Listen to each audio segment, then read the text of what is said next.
China, అమెరికాల మధ్య టారిఫ్‌ల యుద్ధం కొనసాగుతోంది. అది పూర్తి స్థాయిలో ముదిరిపోతోంది.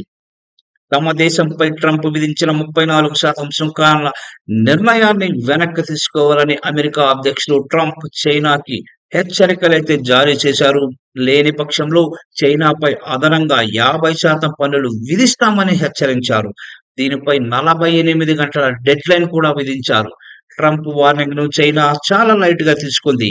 అమెరికా బెదిరింపులకు భయపడే ప్రసక్తే లేదని తేల్చి చెప్పింది. ఇలాంటి బెదిరింపులు మంచివి కావని కూడా వార్నింగ్ ఇచ్చింది. ఈ మేరకు అమెరికాలోని చైనా రాయబార కార్యాలయం ప్రతినిధి లియు పెంగ్యు మీడియాకైతే తెలిపారు.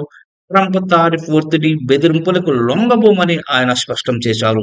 చైనా తన చట్టబద్ధమైన హక్కులు, ప్రయోజనాలను కాపాడుకుంటుందని కూడా ఆయన తెలిపారు.